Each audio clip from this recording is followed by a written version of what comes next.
This is probably my favorite photograph that I have of Paul and I. It was taken on an April morning in 2018. On that April morning, we knew that Paul had 50% more amyloid plaque than other people his age. And we knew that he carried 2 alleles of the APOE4 gene that increased the likelihood of him having Alzheimer's by 70%. But we felt alive. It was a glorious morning, and we had energy, and Paul could run at that time. And it was just a beautiful time together of being alive and being with each other.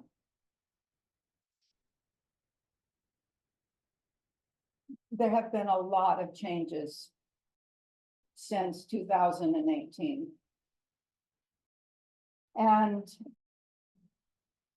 the changes have accelerated. In the last year, Paul has gained 17 pounds around his waist, 3 pounds of muscle. And later, as we go through the talk, you'll see the significance of losing muscle. I, on the other hand, I have also lost weight. I have lost 6 pounds in the last year. And I have lost 1.33 pounds of muscle. So I wanted to understand what was happening. And so I went through started investigating, and I found the work of Robert Lustig and his explanation of this process. And I'm going to go through 4 different theories of weight loss. They are all partly correct, and they also partly miss the mark. So I'll go through each one, and I'll try to say what's good about it and what the problem is with it. How do I know that Paul has gained 17 pounds of fat? And how do I know he has lost muscle? Well, I know this because when we moved to Abilene in 2019, we moved to Abilene because there was a Unity Church, there was a Natural Grocers, and there was Restore Wellness Center / the Abilene Brain Center. And when we arrived, we came to Unity and we went to Natural Grocers. And in December of 2019, a month after we moved, we both got on the magic scale at Restore Wellness Center. And this scale is incredible.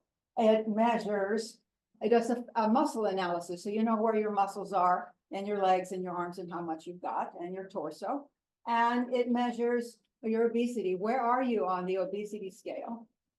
It measures your lean analysis, your inflammation, and your visceral fat. Now, visceral fat is really, really important for health. And if you have visceral fat, it affects everything in your body. And you can't tell if you have visceral fat. I had visceral fat. Now look at me. You can't see the visceral fat. It's around your internal organs, primarily your liver. And the importance of this is that you can track changes over time. So we know where we started in November 1st, no, it was December 2019. And we know where we can see how it has changed. And there was a radical change in July 2023. So the first theory of weight management is a calorie is a calorie. And you have a certain amount of glucose, and it can produce X, the carbs can produce a certain amount of glucose, and that glucose creates a certain amount of energy, and that's what you get. And it doesn't matter whether you're eating Twinkies or eating broccoli. A calorie is a calorie, and that's all you need to know. Well, that's partially true, and that is helpful. My son had started to put on weight, and so he decided he was going to count calories. And he realized that he was eating a lot more calories than he thought. And that, yes, that can cause weight gain, and it has. But it doesn't take into consideration the complexity of the human body. And during this investigation, I ended up listening to a scientist who studies the gut-brain axis. And it turns out that we have, our brain is in our mouth, our esophagus, our stomach, in our intestines, and it is communicating to the brain every step of the way. And if you do not, and it measures your gut, your colon measures if the microbiome tell the brain if you have gotten enough nutrition. So if you're eating empty calories, they don't send a message for you to stop eating. So you're going to overeat if you eat Twinkies, if you eat chips, because it doesn't have the nutrition to tell your brain, okay, we have enough nutrition for today, we can go on, stop eating. The next is the carbohydrate insulin theory. And this is the exact opposite. It says that it doesn't matter how much you eat. You can eat all the broccoli you want, as just so long as it's nutritious food. I cook nutritious food 3 times a day. And we eat proteins, healthy fats, and good healthy carbs. And we rarely eat Paul occasionally buys ice cream, but a pint of ice cream lasts him a week and he doesn't buy one every week. So we are eating basically nutritious food. Why then is Paul gained 17 pounds, if this theory is correct? And why am I losing weight, even though I'm eating twice as much as Paul? So this theory doesn't answer that question. So there's something missing here. We come to muscles and insulin metabolism. Paul stopped dancing with me in 2018. It was too hard. When we moved to Abilene in 2019, he said, you know, honey, I really don't want to go to the gym with you. I don't enjoy going to the gym. I said, okay.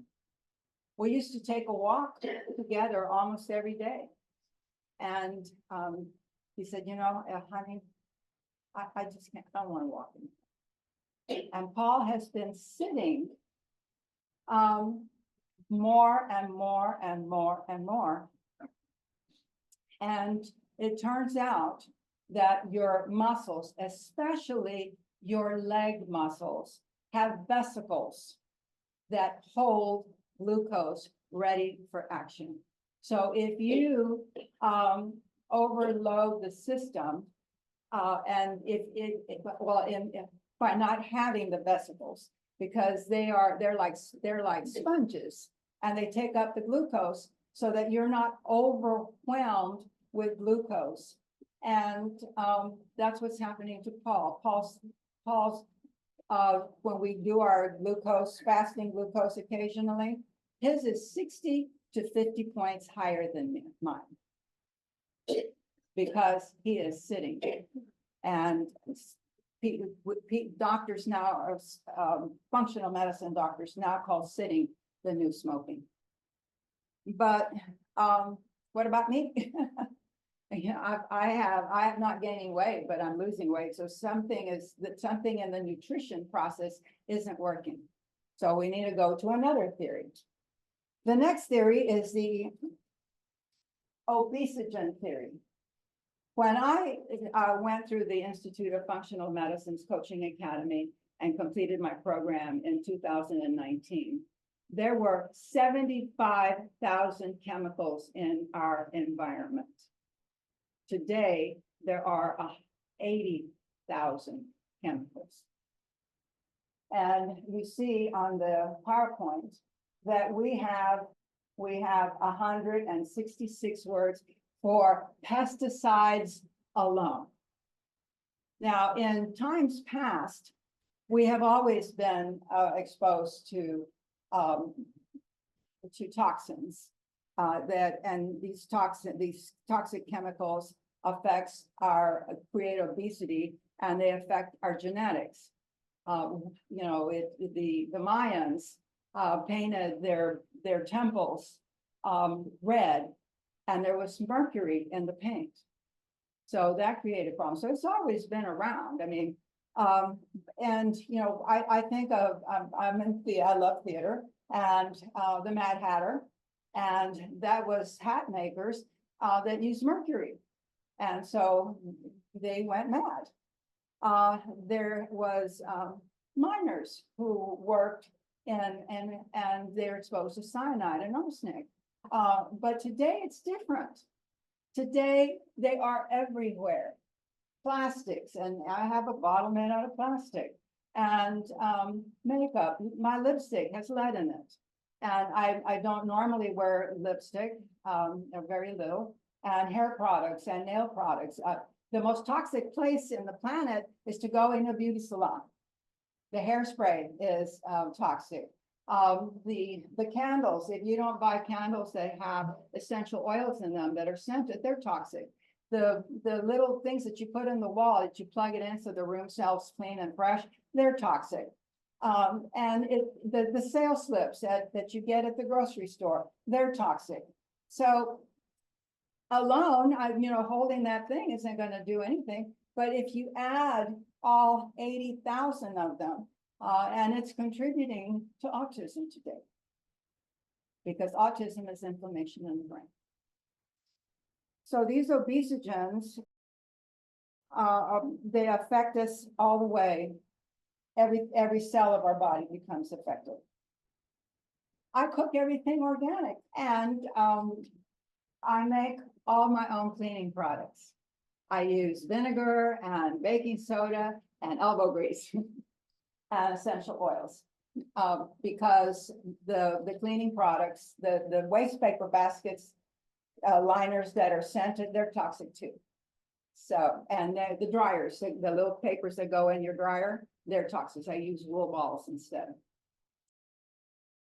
But we still have issue, even though we're going through all this efforts to stay clean. And I take detoxification supplement. I take 2 of them for 2 different detoxification supplements, pathways in my body, thanks to Dr. Sheila at Restore Wellness.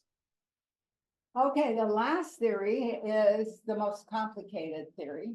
It's called the oxidative stress theory. It affects our lipid metabolism, our proteins, our hormones, and even our DNA, and our thyroid, especially. When we are overwhelmed, it leads to an amyloid plaque increase in the brain and Alzheimer's, and the list goes on and on and on, virtually every process in your body. And one of the things that can trigger oxidative stress are emotions. Emotions can lead to reactive oxygen species. And this is significant for Paul and I. Paul's weight gain started 1 month after he returned from, he took a trip in June 2023. And he met with his fraternity brothers. He became aware of his cognitive decline. He could not participate in the conversations like he had before. He lost track of what was being said. He could follow the conversations. He was exhausted, and he recognized that the cognitive decline, it was here, and his anxiety level went off the roof. When his anxiety went off the roof, my anxiety went off the roof as well. And the changes have been very hard this year. They have been very gradual, and they've been there, but now the bottom fell out. And so we're both coping with this new stage that we're in. For most people that have effects of stress, most people gain weight. I belong to a 12-step women's group that I joined in 2008, and it was a fairly large group. It was about 30, 35, 40 women at a group meeting. And I noticed as I looked around the room that the majority of the women were gaining weight, dealing with the stress in their lives. And a few of us were losing weight. As it turns out, both things are possible. So stress triggers the amygdala. Now, the amygdala is a very old part of our brain, if we believe in evolution. And it doesn't have words. You can't talk to the amygdala. You can't reason with the amygdala. The amygdala knows fight or flight. Or everything's okay. That's all it knows. Everything's okay, fight or flight. And when it gets triggered, it triggers the adrenal cortex. Those are these little two things back here, glands that create adrenaline. And so you never have adrenaline without cortisol. They're like this, and also dopamine. And so high cortisol and high adrenaline can lead to weight gain and to weight loss. So let's go to this depletion and renewal grid. This for me is the cross of our humanity. It's the spirituality and our spiritual nature and our physical nature, how they come together. Let's start here. This is the sympathetic state of the nervous system, autonomic nervous system. And it is characterized by having a high heart rate. Down here is the parasympathetic nervous system. This is a system of relaxation, and it's characterized by a low heart rate. We need both of them. That's what makes us human. Over here, we have the adrenal high cortisol. And over here, we have the DHA, which is necessary for creating all our hormones and neurotransmitters and all the good stuff that we need to heal in our body. And where they come together. Over here, this is a high dopamine state. So there's a lot of drive and a lot of energy, a high heart rate. It's still on the DHA side, but this is not where you're going to heal from an illness. This is, you're excited, courageous, you're competent, you're doing. It's a doing. And we have a doing culture. Everything in our culture is about doing. All right, so now over here in this quadrant, this is a high energy quadrant as well. We have a lot more cortisol and a lot more adrenaline. And we have anger, panic, terror, frustration, overwhelm. So if you're feeling any of these emotions, this is the quadrant where you're in. Now, this is this side, which is a fear state. But here you have collapsed. Your system just can't take it anymore. And now you're feeling sad, you are feeling guilt, grief. Okay, you're feeling grief over the losses of the things that you enjoyed, the people you were with, and now they're lost. You feel helpless and bored. And so this is a state where you're just paralyzed to move out of. And all three of them are difficult to shift into this quadrant where health and happiness happens. This is a pleasure state. This is more of an inner happiness. This is a serotonin and oxytocin state. And the way you get there is through appreciation, gratitude, contentment, acceptance. That's really, really hard when there's nothing you can do to change a situation, to accept what is. Kindness, patience, tolerance, compassion, care, and love. When we are centered on these, we can rest, digest, connect, and restore. All religions, all pathways to God help us to move from here to here, here to here, here to here. So that's a lot of information, but information does not cause us to change. It does not cause us to grow. We have to release old limiting beliefs. We have to embrace new behaviors. And sometimes we have to accept some really hard things if we can't change the world, if we can't change our situation, if we can't heal our partner, if we have to accept and find peace where we are. We have to find new behaviors to help us get there.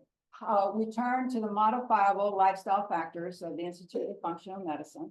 Number one, sleep, because your body rests, digests, restores when you sleep, especially when you have deep sleep. So you need a focus.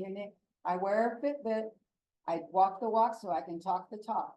And I measure how much deep sleep I've had each night, because I may have slept 9 hours, but if I didn't have 16% or more deep sleep, I didn't get enough to help me heal.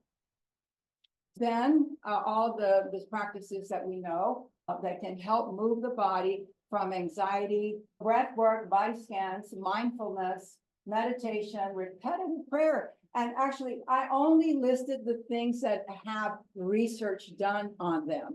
But repetitive prayer, I grew up with the rosary, and it turns out a lot of different religions have repetitive prayer. And you can create your own from your own tradition, your own beliefs. You might recite a Bible verse over and over and over.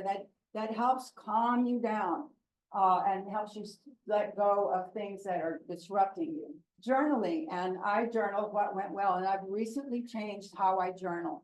I recognized that I was writing the things that I felt good about, what went well, the things that I did. And it's not about things, so I've changed to the things that happened with me having nothing to do about it. We went to the bank to have Paul's, my power of attorney notarized. And we had no witnesses, and the bank tellers cannot serve as witnesses. So I asked a person, and oh yes, I'll be glad to do that for you. And we had to do it twice, and it just came, and it was there. And that's the thing I've tried to focus on: the things that come to me, the things that are instead of the things I do. Reading uplifting literature. It doesn't matter where it's 12-step literature or the Daily Word or whatever it is, but reading, and you don't have to do all of them. You need to do what works for you. Physical activity, mindfulness walks. Instead of walking, how fast can I walk? How leisurely, and how can I smell the flowers? Can I see the birds? Can I see the squirrels? And just have a leisurely walk. Brisk walks when you're triggered. If you're feeling a lot of anxiety, you're feeling panic, you need to walk fast. The body wants for you to use up some of that energy to let it dissipate. Move every hour. You just need to get up, walk around. And if you can, consider a standing desk. Just standing activates the muscles in the leg and the glucose vesicles, so that you don't lose those glucose vesicles. And social support is critical for any kind of healing work. Nutrition, and here order matters. You eat your proteins, your fats, and your fiber first. And if you eat any dessert or any fruit that's high in sugar, you eat it after you've eaten your proteins, fats, and fiber, and only 5% of men and 9% of women get enough fiber in their diet. And B6 foods. B6 is essential, which means that if you don't eat it, you don't get it, because your body doesn't make it. Ashwagandha is an herb from India that's been used for thousands of years, and it helps the hypothalamus pituitary adrenal axis, and the high cortisol and the high adrenaline. And and there's research to back it up. So the essential foods, I have milk. I have a line through it. You can't see the line very well. There are a lot of issues with milk. Milk is for baby cows to gain a whole lot of weight very quickly. Ricotta cheese is a little bit better, but there's just a lot of issues us digesting milk products. For one, milk turns into casomorphine in our stomach, and that is a form of morphine. And if you don't eat wild-caught salmon, don't waste your money. We eat what the animal ate.